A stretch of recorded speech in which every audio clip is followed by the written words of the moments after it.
ராணிப்பேட்டை மாவட்டத்தை பொறுத்த வரைக்கும் அங்கே இருக்கக்கூடிய 4 சட்டமன்ற தொகுதிகளுடைய அந்த இறுதி வாக்காளர் பட்டியல் அப்படிங்கிறது வெளியிடப்பட்டிருக்கு. அதில் ராணிப்பேட்டை மாவட்டத்தில் நீக்கப்பட்ட வாக்காளர்கள், எஸ்ஐஆர் பணியின் பொழுது நீக்கப்பட்ட வாக்காளர்கள் அப்படின்னு பார்த்தோன்னா அவர்களுடைய எண்ணிக்கை 1,12,999 இருக்கிறது. அப்போ ராணிப்பேட்டை மாவட்டத்தில் எஸ்ஐஆர் பணிகளுக்கு முன்னாடி எவ்வளவு பேர் இருந்திருக்கிறாங்க அப்படின்னா 10,57,700 வாக்காளர்கள் மொத்தமாக எஸ்ஐஆருக்கு முன்னர் இருந்திருக்கிறார்கள். அதில் 1,12,999 பேர் நீக்கம் செய்யப்பட்டிருக்கிறார்கள். அந்த எஸ்ஐஆர் பணிகள் முடிந்து ராணிப்பேட்டை மாவட்டத்தில் ஒட்டுமொத்தமாக 4 சட்டமன்ற தொகுதிகளுடைய இறுதி வாக்காளர்களுடைய எண்ணிக்கை அப்படின்னு பார்த்தோன்னா 9,44,701 பேர்.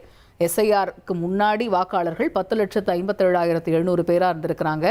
எஸ்ஐஆர் பணிகளின் பொழுது 1,12,999 பேர் நீக்கம் செய்யப்பட்டிருக்கிறாங்க. இறுதி வாக்காளர்களுடைய எண்ணிக்கை 9,44,701.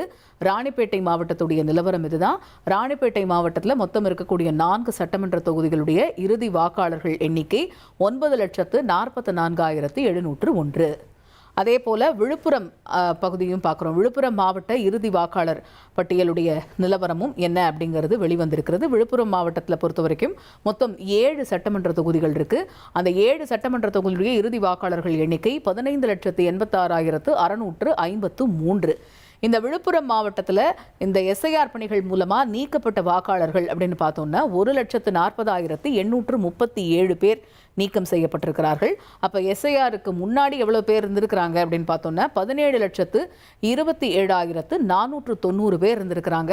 இதில் 1,40,837 பேர் நீக்கம் செய்யப்பட்டிருப்பதனால இறுதி வாக்காளர் பட்டியலில் 15,86,653 பேர் இருக்கிறாங்க. இது விழுப்புரம் மாவட்டத்தினுடைய நிலவரம். விழுப்புரம் மாவட்டத்தில் இருக்கக்கூடிய 7 சட்டமன்ற தொகுதிகளுடைய இறுதி வாக்காளர் பட்டியல் வெளியிடப்பட்டிருக்கிறது.